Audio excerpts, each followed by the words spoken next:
Mr. Master of Ceremonies. Permit me, ladies and gentlemen, to acknowledge the presence of the Deputy Governor General of Antigua and Barbuda, Sir Eustace and Lady Francis, Senator the Honorable Hazelyn Mason Francis, President of the Senate, honorable members of Cabinet, members of Parliament, members of the Diplomatic Corps, of course, the Chief Executive Officer of CIP Antigua Barbuda, Mr. Donald Myatt, and members of the CIP staff, members of the CIP Task Force, including Permanent Secretary Sandra Joseph, invited guests, distinguished ladies and gentlemen, good night.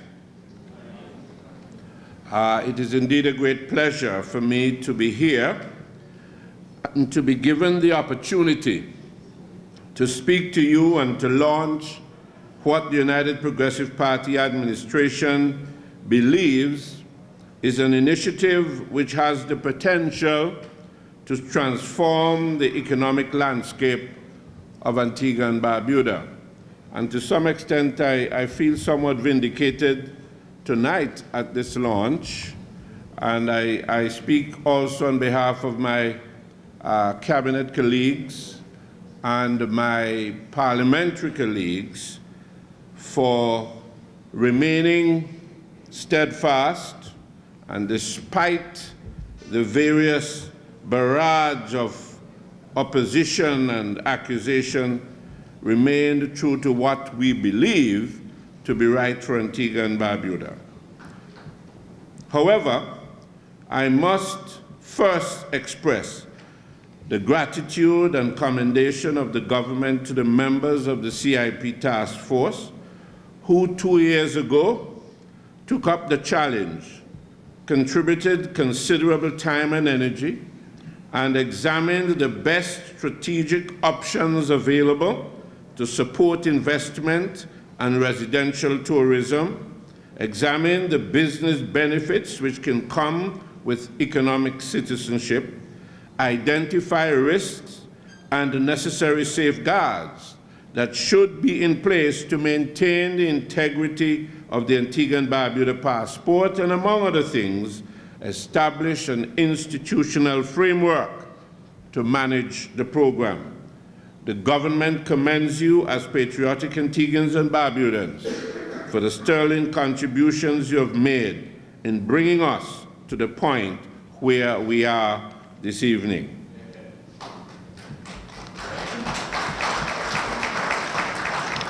I would just like to briefly outline the long and winding road traveled by the task force since their appointment in June of 2011. This is to demonstrate that this initiative is not a fly-by-night program, and the considerable amount of thought and planning that has gone into its realization. Since the appointment of the task force, they have held consultations across this country. They have held meetings with stakeholders, radio and television discussions, published a white paper on the program, consulted with key international stakeholders who have years of experience in citizenship by investment programs. And might I add that the task force has functioned without any political interference.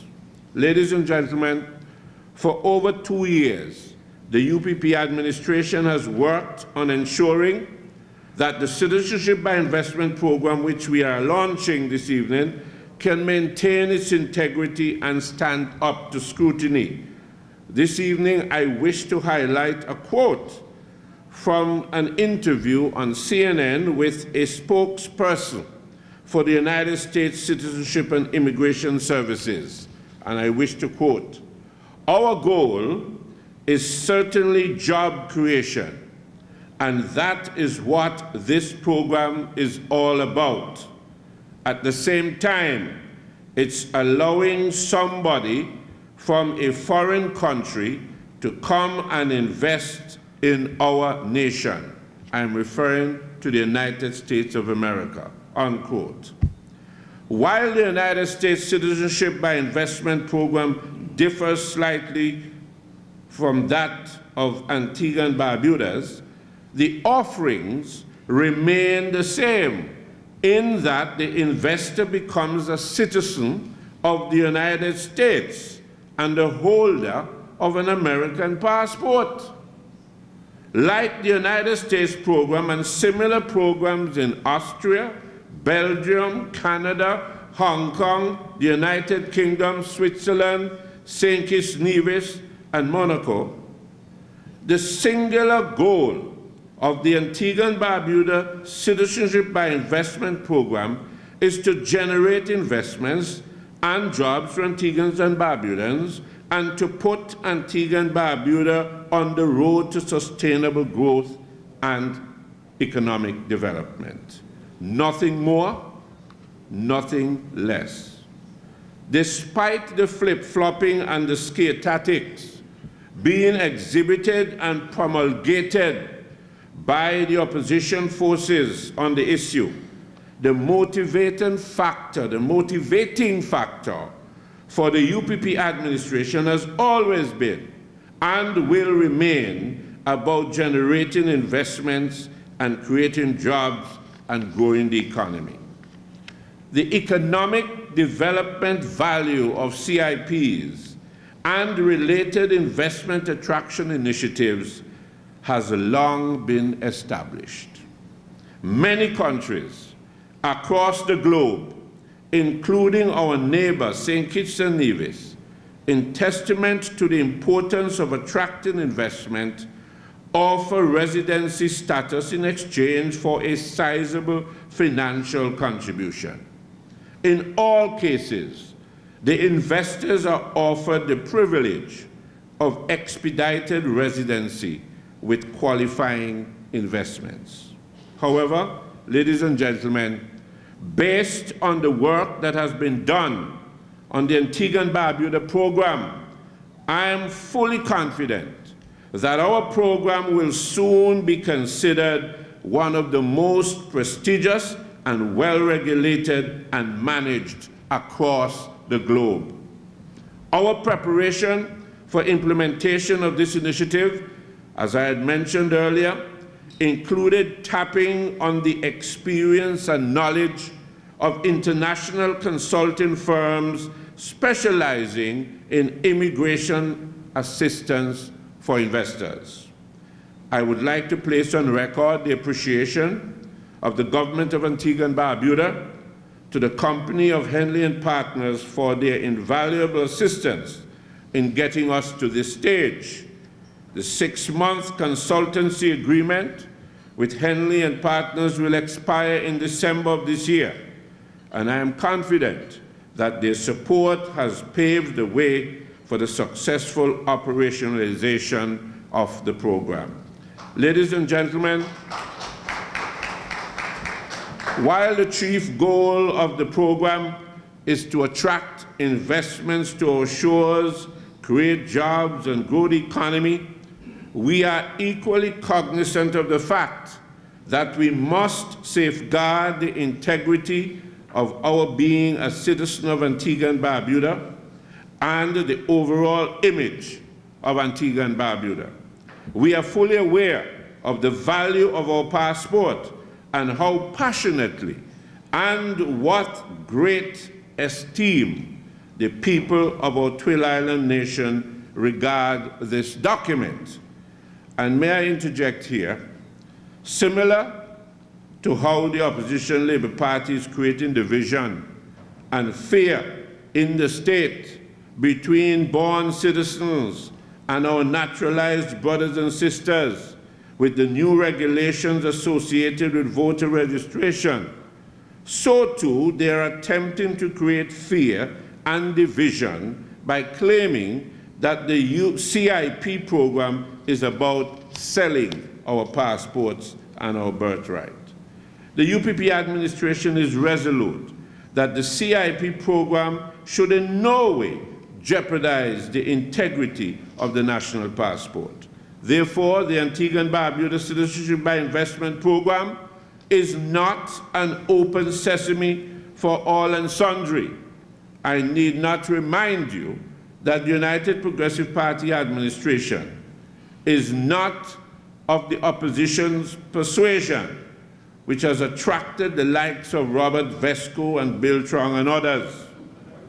As such, we have structured the CIP to meet the most incisive scrutiny and to deliver the most rigorous review of the applications received by the Citizenship by Investment Unit.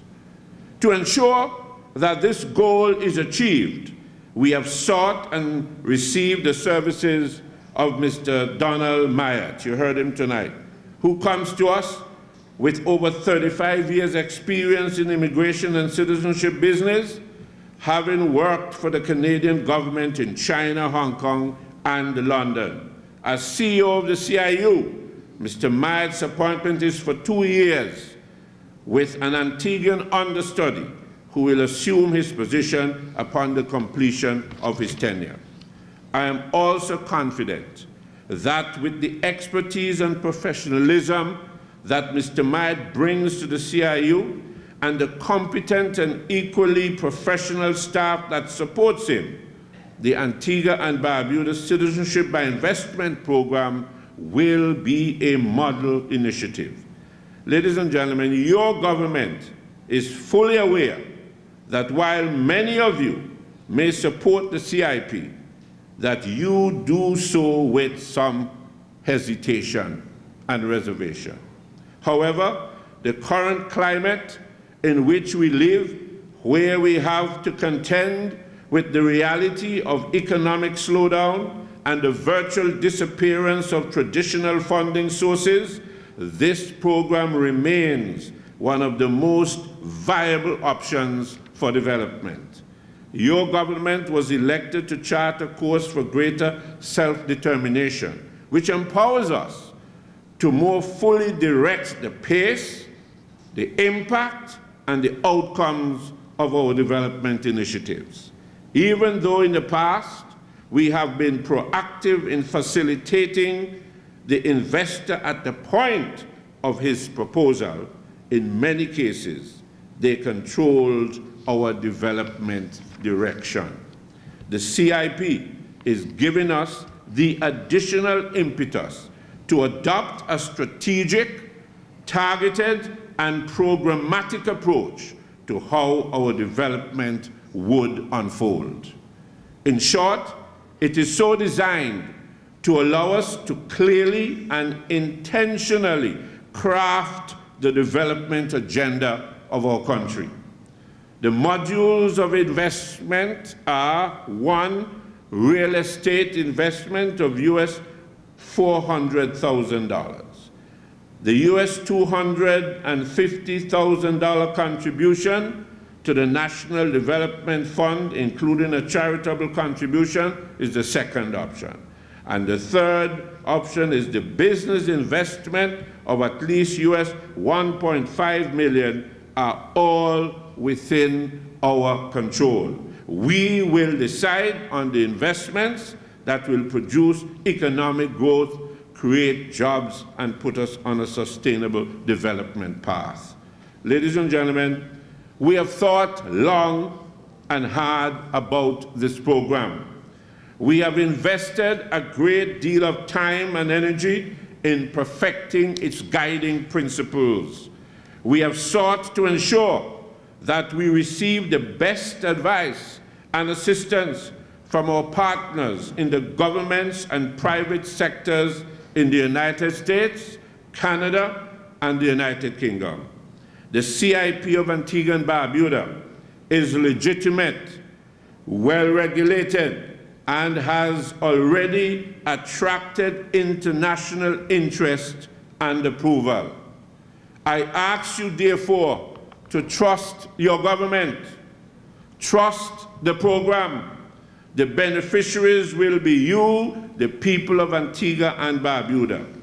Walk with us as we reshape our economic condition. I am now very pleased to officially announce that the Citizenship by Investment Program of Antigua and Barbuda is duly launched.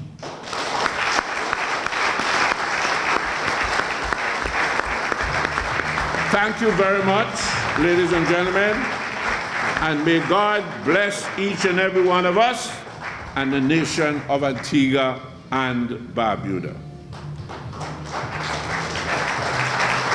Ladies and gentlemen, an important aspect of ensuring that the CIP is a success is the dissemination of credible and concise information.